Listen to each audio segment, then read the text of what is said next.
오늘 말씀의 제목을 우리 다 같이 한번 말해봅니다. 목자들에게 나타난 천사의 기쁜 소식. 오늘 본문은 이렇게 시작하고 있습니다. 누가복음 2장 8절을 한번 떼어주세요. 그 지역에, 이 지역이라는 것은 베들레헴을 말합니다.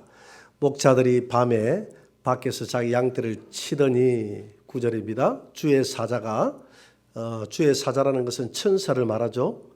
그들 목자들 곁에 서고 주의 영광이 그들을 두루 비추매 그 양떼를 지키는 목자들이 크게 무서워하는지라. 천사가 이르되 무서워하지 말라. 보라, 내가 온 백성에게 미칠 큰 기쁨의 좋은 소식을 너희에게 전하노라. 오늘 다윗의 동네 베들레헴이죠. 너희를 위하여 구주가 나셨으니 곧 그리스도 주시니라. 오늘 천사들이 이 예수님의 탄생을 하고 많은 사람들 중에서 그 양을 치는 목자들에게 나타났습니다. 그들에게 이 소식을 전했어요. 여기에는 하나님의 분명한 메시지가 있다는 것이죠. 그럼 먼저 하나님의 분명한 뜻을 우리가 이해하기 전에 먼저 예수님 당시에 이 양을 치는 이 목자들에 대한 유대인들의 인식이 어떠했을까 하는 것을 우리가 한번 살펴볼 필요가 있습니다. 이 유대인들의 주업은 목축업입니다. 유대인들의 믿음의 조상이라고 하는 이 아브라함도 이 목자였죠. 그 아들 이삭도 또 손자 야곱도 목자였고, 또 유대인들이 가장 자랑스럽게 생각하는 그 다윗 왕도 목자였지 않습니까? 다윗 왕은 시편 23편에서 여호와는 나의 목자시니 내게 부족함이 없으리로다. 그가 나를 푸른 초장에 누이시며 실만한 물가로 인도하시는도다. 그래서 나만 목자가 아니라 여호와도 목자다. 이렇게 함으로써 그들은 양을 치는 이 목축업에 대한 대단한 자부심을 가지고 있던 사람들입니다. 그런데 예수님 당시에는 이 목자들에 대한 인식이 조금 바뀌었습니다. 요아킴 예레미야스라는 사람이 쓴 예수 시대의 예루살렘이라는 이 책에 보면 당시 그 유대인들이 천하게 여기는 그런 직업들이 있었어요. 뭐 지금은 직업에 기천이 없습니다만은 당시에는 그런 것들이 있었죠. 그 책의 내용에 보면 유대인들은 첫째, 양을 치는 목자를 제일 천한 직업으로 여겼다는 거예요. 인식이 많이 바뀌었죠, 그죠? 그 다음에 두 번째로는 낙타 몰이꾼, 그 다음에 세 번째 당나귀 몰이꾼, 네 번째 마부, 다섯 번째 뱃사공, 여섯 번째 의사, 그 일곱 번째 고기를 파는 푸주간 주인. 여기 좀 특이한 게 하나 있죠. 뭡니까? 예, 의사. 지금은 이 의사가 참 그 석학들이 들어가는 대학교고 또 까고 또 많은 사람들이 최고로 선호하는 직업인데, 예수님 당시의 이 의사들은 이렇게 천대받는 직업 중에 하나였다 하는 것을 우리가 보게 되는데, 참 지금 생각하니까 의외라는 생각이 듭니다. 그래서 이 목자들은, 이 직업으로 삼는 목자들은 돈을 받고 이렇게 직업 전선에 뛰어들지만은 많은 위험을 안고 있는 그런 직업이었습니다. 강도가 들어오면 그들은 강도와 싸워야 했고, 또 누군가가 야생 늑대나 이런 사자들이 나타나서 양을 물고 가면 그들을 쫓아내고, 잘못하면 강도나 또 주변 짐승들에게 목숨을 잃어버릴 수 있는 그런 직업이었습니다. 그 사람들 중에서는 또 직업에 대한 그 보수가 적다고 생각하는 사람들은 또 양을 살짝 좀 팔아치우기도 하고요. 그런 사람들도 일부 있었고, 하여튼 이런 인식 때문에 이 전문적인 직업을 가지고 이 목자 일을 하는 사람들에 대한 인식이 별로 좋지 않았죠.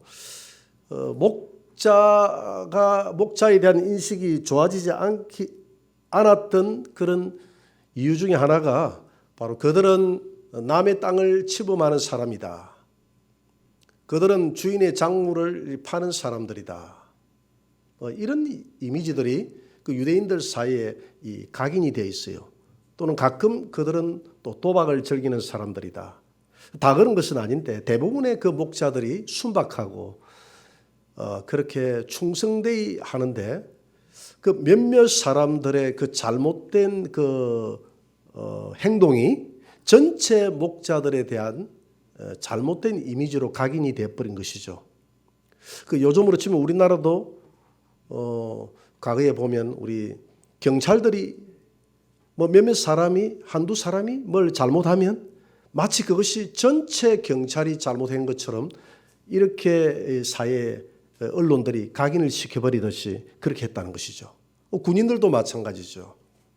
군인들도 뭐 지금은 경찰이나 군인들에 대한 그런 비난이 없습니다만은 과거에 우리가 시계를 돌려서 뭐 80년대 이런 시대로 돌아가면 또 군인들에 대한 인식도 굉장히 안 좋았죠. 뭐 군인 하면 뭐 독재 뭐 이런 이미지가 있었죠. 제가 우리 사모하고 만나가지고 결혼을 이제 약속을 하고 제가 휴가를 나와서 마산에 가면 그 창동이라는 그 거리가 있습니다. 그 거리를 두 사람이 이렇게 걸어가고 있었어요. 걸어가고 있는데 저 멀리서 보니까 시위대가 이렇게 마주오면서 걸어오고 있는 거예요. 그들이 하는 구호가 독재 타도, 독재 타도, 독재 타도 이렇게 하면서 걸어오더라고요.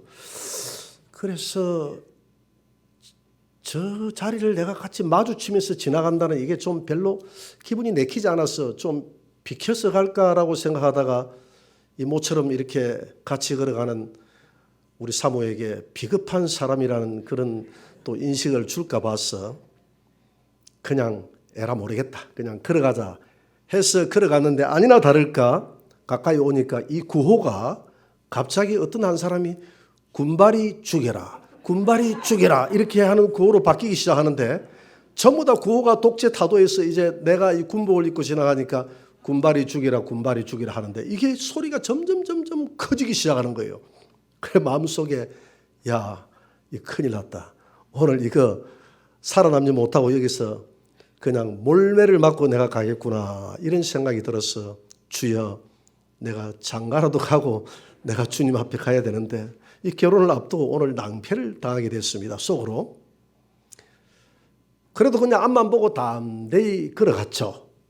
걸어갔는데 그 중간에 어떤 한 분이 그러는 거예요. 군바리가 무슨 죄가 있노? 너희들 중에서 군대 갔다 온 사람은 있잖아. 그러면서 또 너희들 중에서 군대 안 갈 거야. 뭐 이렇게 하면서 어떤 한 사람이 막 그렇게 소리를 치는 거예요. 그러니까 옆에 있는 사람들이 그래 맞다. 군바리가 무슨 죄가 있노?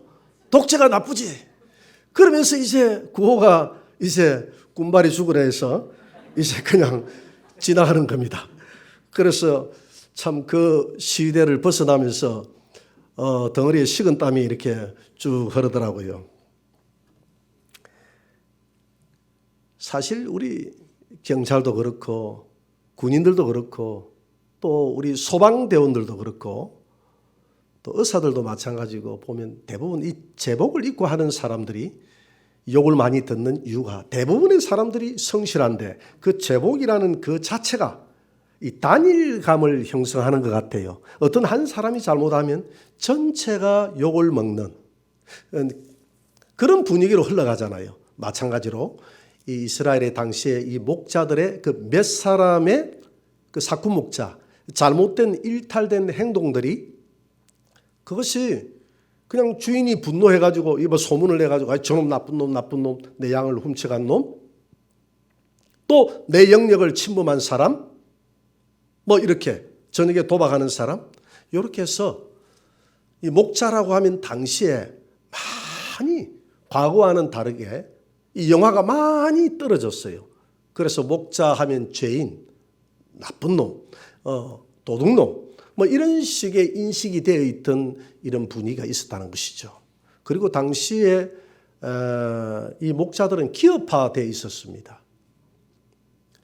그러니까 예루살렘에 있는 돈 많은 부자들이 양이나 짐승들을 많이 사가지고 자기들이 이 목축을 하는 것이 아니라 사람들을 이제 구인하는 것이죠.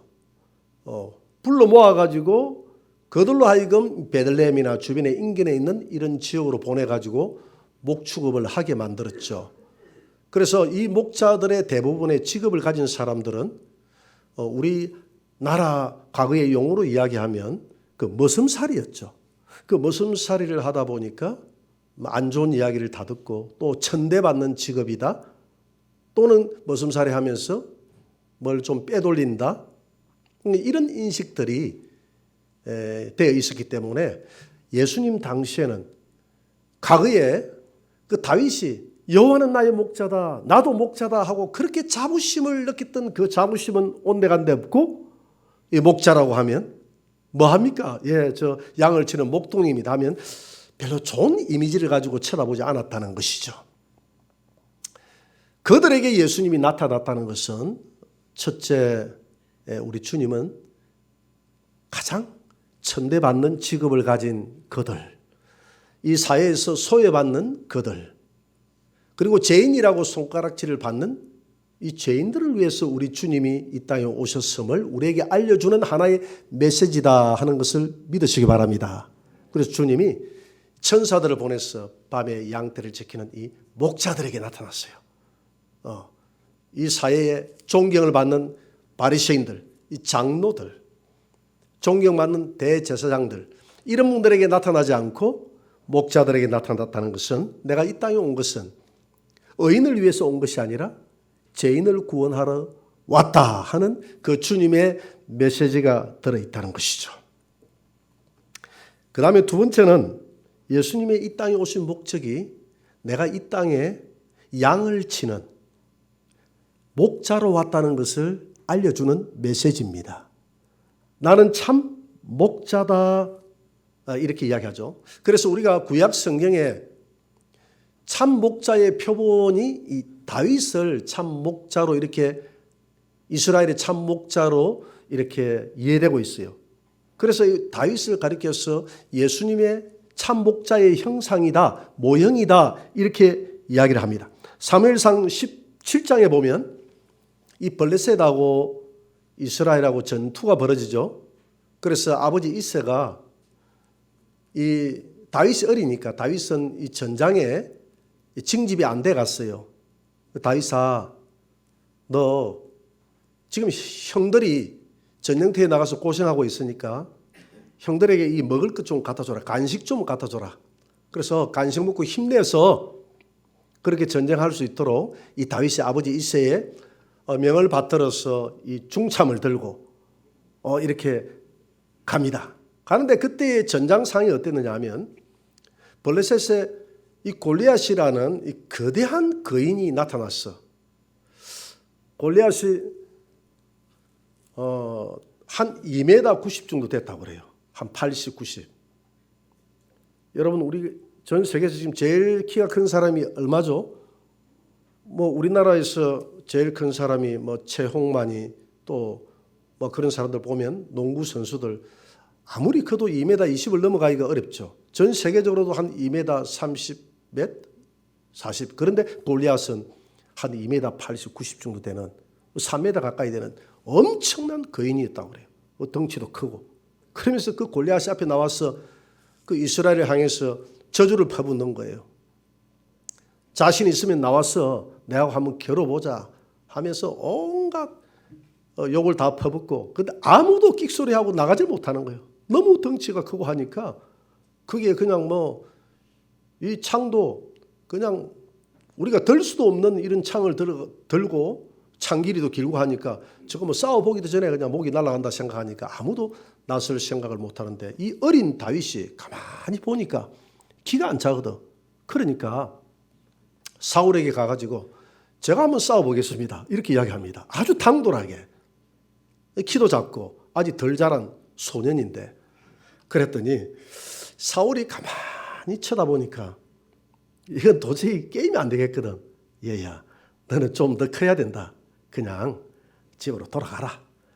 그렇게 이야기합니다. 그랬더니 다윗이 하는 말이, 왕이여, 저를 어리다고 그렇게 깔보시면 안 됩니다.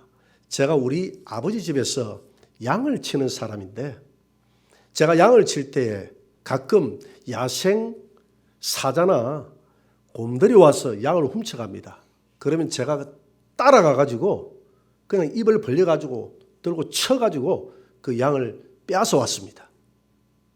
그리고 그 사자나 곰이 제게 달려들면 제가 수염을 잡고 물고 늘어져서 이 손으로 때려 눕혔습니다. 손으로 때려 눕혔다고 하는데 정말 뭐 몽둥이를 가지고 때려 눕혔는지 하여튼 뭐 돌멩이를 가지고 때려 눕혔는지 하는데 어쨌든 그 용맹함을 그렇게 표현합니다. 그렇게 표현을 하면서 오늘 블레셋의 골리앗도 내가 때려 눕혔던 짐승들 중에 하나가 될 것입니다. 저를 보내주십시오. 그렇게 말하는 이 다윗을 보니까 참 대단한 그 용기가 있거든요. 그 용기를 꺾을 수가 없어서 형들이 간도라고 빨리 돌려보내라 하는데도 불구하고 이 사울이 이 다윗을 전장터에 내보내죠. 그리고 이 물맷돌을 가지고 그냥 쳐가지고 그 이마를 맞춰서 가가지고 칼을 뽑아가지고 목을 치가지고 골리앗의 목을 치는. 그러니까 결국 이럴 때에 하나님의 성령의 힘이 이 다윗과 함께했다는 것입니다. 그러면서 다윗은 자기 아버지 집에서 양 하나를 빼앗기지 않기 위해서, 아버지 집에서 양 새끼 한 마리 빼앗기지 않기 위해서 자기 목숨을 걸고 양을 지켰던 사람이 다윗이라는 것이죠. 여러분, 보통 사람 같으면 양 새끼 한 마리 정도 물고 가면 그래서 뭐 다행이다, 뭐 많은 피해가 없으니까 다행이다 생각하고 그냥 뭐 하나 정도, 한두 마리 정도 그냥 피해 보는 것으로서 곰이라든지 이 사자를 막대기를 가지고 쫓아버리고 말았을 겁니다. 그런데 겁없게도 다윗은 그걸 끝까지 추적해서 따라갔다는 것이죠. 뭐 사자를 어떻게 따라가나? 뭐 사자도 따라갈 수 있죠. 아무래도 입에 뭘 물고 가니까 빨리 달리지 못하니까 뭐 달려갔겠죠. 그렇게 해서 막 주먹으로 치고 뭐 몽둥이로 치고 뭐 이렇게 했겠죠. 그렇게 해가지고 끝까지 자기 양을 지켰다는 거예요. 양 새끼를 입에서 뺏어 왔다는 겁니다. 내 아버지 집에 한 마리의 양도 내가 피해를 끼치지 않겠다는 겁니다. 이런 모습을 보고 하나님은 이 나단 선지자를 다윗에게 보내서 뭐라고 이야기하느냐면 사무엘하 7장 8절입니다. 이렇게 이야기합니다. 다 같이 한번 읽어봅시다. 그러므로 이제 내 종 다윗에게 이와 같이 말하라. 만군의 여호와께서 이와 같이 말씀하시기를 내가 너를 목장 곧 양을 따르는 데서 데려다가 내 백성 이스라엘의 주권자로 삼고, 이렇게 아버지 집에서 충성되이 양 한 마리를 버리지 않고 뺏기지 않으려고 하는 이 다윗의 그 충성된 마음을 보고 하나님이 나단 선지자를 보내서 내가 이제 너를 목자에서 불러내서 이 민족을 이끌어 나가는 왕이 되게 할 것이다. 이 민족을 치는 목자가 되게 할 것이다. 이렇게 하나님이 다윗에게 어마어마한 이런 축복을 주게 되는 것이죠. 그래서 이 다윗을 가리켜서 우리는 양을 죽음으로 지키는 예수님의 모형이다 이렇게 이야기합니다. 그래서 이스라엘 백성들은 예수님을 기다릴 때 다윗의 후손으로 오신 예수여, 다윗의 후손으로 오신 예수여, 이렇게 예수님을 환영했지 않습니까? 그래서 우리 예수님이 목자들에게 나타났던 두 번째 메시지는 앞으로 태어날 이 예수는 이스라엘의 참된 목자가 될 것이다. 여러분, 예수님은 우리의 참된 목자임을 믿으시기 바랍니다. 그래서 요한복음 17장 12절에서 우리 주님은 이렇게 말씀하십니다. 한번 읽어봅시다.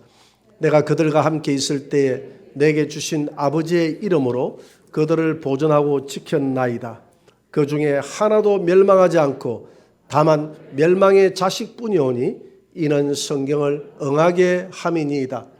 멸망의 자식인 가룟 유다 외에는 내가 모든 내게 나오는 자를 한 명도 내가 잃어버리는 자 없이 저기 우는 사자와 같이 이빨을 드러내고 내 양을 훔쳐가는 저 사자들이 훔쳐가면 우리 주님이 빼앗았다는 겁니다. 마치 다윗처럼 빼앗아서 내 양들을 끝까지 지켰다고 이야기합니다.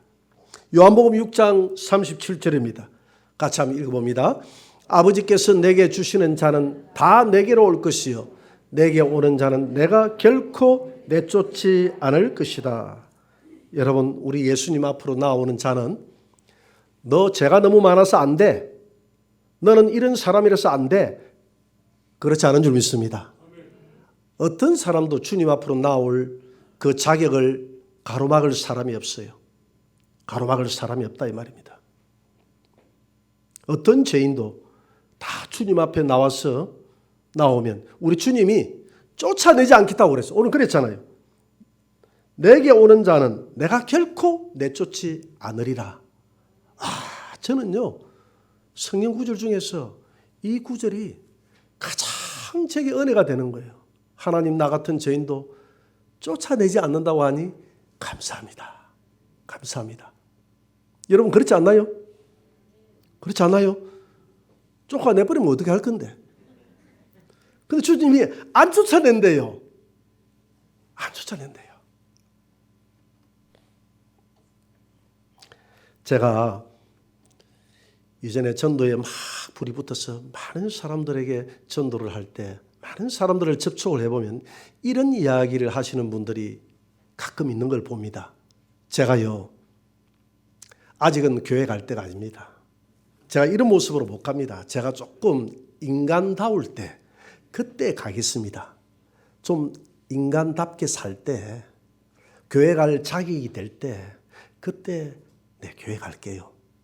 여러분 혹시 이런 이야기하는 분 없던가요? 있다고 하시는 분들은 부지런히 전도하신 분이고 그런 경험을 하지 못하신 분들은 또 한 부지런히 전도해 보시기 바랍니다. 그러면 그런 분들을 가끔 만날 수가 있어요. 나는 교회 갈 자격이 안 된다라고 생각하는 분. 여러분 자격이 안 될수록 우리가 교회 나와야 되는 거 아닐까요? 그분은 그렇게 생각한다면 평생 자격이 안 됩니다. 우리는 자격이 돼서 교회 나온 게 아니잖아요. 안 그렇습니까? 자격이 안 되기 때문에 교회 나온 거예요. 내 힘으로, 내 선함으로 자신이 없기 때문에 내가 죄인임을 고백하고 주님의 그 보혈을 의지해서 주님 내 죄가 너무 많으니 씻어주셔서 주님 나를 받아 주옵소서 이런 마음으로 우리가 가는 것 아니겠습니까? 그런데 그런 생각을 하는 사람들 하나님의 생각과는 다르죠. 하나님은 누구든지 목마른 자들은 내게로 오라. 일단 집 나간 자식에게 부모가 원하는 것은 이 자식이 착하게 사느냐 선하게 사느냐 이게 아니다 해도요. 물론 그것도 부모가 원하는 마음이지만 부모의 원하는 게 뭘까요? 무조건 네가 어떻게 살든지 나 상관없다. 무조건 집으로 돌아오라. 내 집으로 돌아오고 난 다음에 이야기하자. 그 다음에 네가 세상에서 어떻게 살았든 저렇게 살았든 그것은 나중 일이고 일단 내 집에 돌아와도 하나님이 우리는 집 나간 자식이에요. 집 나간 자식이기 때문에 주님이 그 양을 찾으러 우리 예수님이 온 겁니다. 그래서 예수님은 자신이 양을 찾는 심정을 이렇게 이야기하고 있죠. 목자가 100마리 양 중에서 한 마리의 양을 잊어버리면 그 99마리의 양을 두고 한 마리를 다 찾아 나서는 것이 목자의 심정이듯이 우리 주님이 그런 마음으로 이 땅에 잃어버린 내 양떼를 찾아서 주님이 이 땅에 오셨다고 그랬어요. 그래서 일단 잃어버린 양은 집으로 돌아오는 것이 급선무다 이 말입니다. 그런데 사람들은 생각이 다 달라요. 그래서 이사야 53장 6절에 보니까 이 땅을 살아가는 사람들을 가리켜서 다 양 같았어. 그릇 행하여 각기 제 길로 갔거늘 자기가 옳다고 생각하는 속인대로 옳다고 생각하는 길로 다 간다 이 말입니다. 이 길이 옳다 저 길이 옳다. 그러나 성경은 오직 하나님께로만 돌아오는 길이 그 한 길밖에 옳은 길이 없다고 이야기하는 줄 믿으시기 바랍니다. 그래서 주님은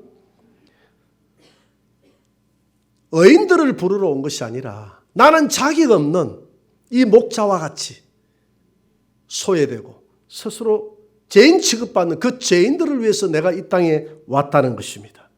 나는 이 땅에 방황하는 모든 사람들의 참 목자로 왔다는 것입니다. 요한복음 10장 14절을 한번 봅니다. 주님은 이렇게 말씀하십니다. 한번 읽어봅시다. 나는 선한 목자라. 나는 내 양을 알고 양도 나를 아는 것이 아버지께서 나를 아시고 내가 아버지를 아는 것 같으니 나는 양을 위하여 목숨을 버리노라. 사쿠 목자는 도망간다고 그랬는데 참 목자는 양을 위해서 목숨을 버린다고 그랬어요. 예수님은 목숨을 버리고 우리를 샀지 않습니까? 우리를 구원했잖아요. 벼랑 끝에 있는 저 죽음과 심판의 절망 속에 떨어져 죽을 수밖에 없는 우리를 위해서 목숨을 걸고 우리를 건져줬다 이렇게 말씀하십니다.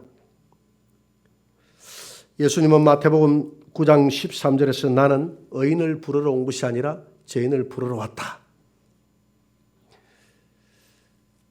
바리새인들은 말합니다. 그 당시에 장로와 그 대제사장들은 예수님을 비난했습니다. 마태복음 21장에 보니까 예수님이 성전에서 가르칠 때 무슨 권세를 가지고 너가 이렇게 가르치느냐고 하면서 가르치지 말라고 이야기하면서 예수님을 쫓아내면서 그렇게 이야기를 했습니다. 그때 주님이 말씀하십니다. 세리와 창기들이 천국에 먼저 들어가게 될 것이다. 너희들은 스스로 죄인임을 인정하지 않는구나.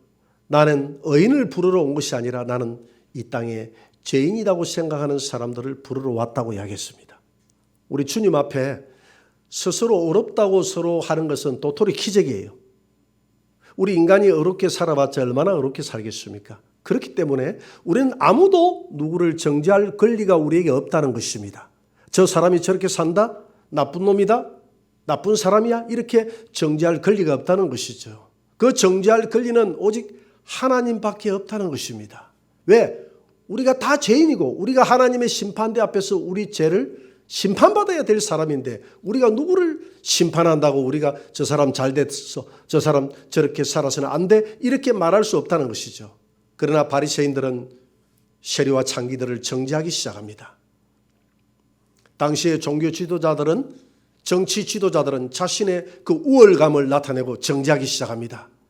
그때 주님은 그들에게 말합니다. 너희들의 힘으로 천국 가봐라. 나는 스스로 죄인이라고 하는 세리와 창기들을 위해서 나는 십자가를 지고 죽겠다. 그래서 주님은 별명이 세리와 창기들의 친구다 이렇게 이야기했어요. 오늘 주님은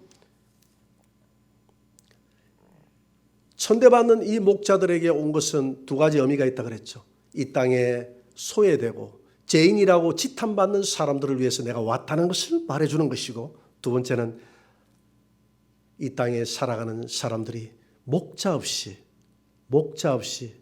다 자기 길로, 우리 종교가 5만 가지나 된다고 하는데 5만 가지의 자기가 옳다고 생각하는 소견대로 자기 마음대로 살아가더라라고 했는데, 양은 눈이 어두워서 목자가 없으면 자기 마음대로 걸어간다고 하지 않습니까? 우리 인생이 그렇다는 것이죠. 그들에게 가짜 목자가 아니라 참 목자로 왔다는 것입니다. 이 땅에 오신 목자 중에서 참 목자는 우리 예수님밖에 없음을 믿으시기 바랍니다. 마지막 한 구절 보고 마치도록 합니다. 요한복음 17장 11절입니다. 제가 읽어볼게요. 아버지여, 나는 세상에 더 있지 아니하오나. 지금 예수님의 마지막 기도입니다. 그들은, 그러니까 제자들과 예수님을 따르는 자들은 세상에 있어 없고 나는 아버지께로 가옵나니. 그러니까 이 양떼들을 버리두고 가는 그 안타까운 마음을 이야기하는 거예요. 거룩하신 아버지여, 내게 주신 아버지의 이름으로 그들을 보존하사. 내가 살아있을 때는 내가 보존했지만 내가 이 땅을 떠날 때는 아버지의 이름으로 아버지여, 내 양떼들을 보존해 주옵소서. 우리와 같이, 아버지와 나와 같이 그들도 우리와 하나가 되게 하여 주옵소서. 12절입니다. 내가 그들과 함께 있을 때에 내게 주신 아버지의 이름으로 그들을 보존하고 내가 지키언 나이다. 그 중에 하나도 멸망하지 않고 다만 멸망의 자식 이 한 사람 가룟 유다만 내가 버렸지. 모든 사람들은 내가 하나도 빠짐없이 내가 지켰나이다.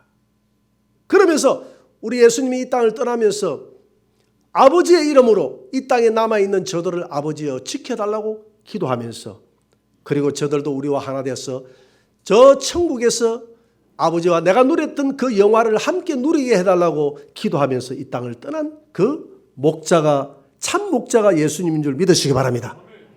자격 없지만, 하나님 앞에 나아갈 수 있는 자격이 누가 있습니까? 아무도 없지만 우리는 우리를 위해서 목숨을 버리신, 피로 값을 주고 사신 그 예수 그리스도를 위해서 우리가 생명을 다 바친 그 예수님, 그 예수님의 보혈에 공로 힘입어서 우리가 나아가는 줄 믿으시기 바랍니다.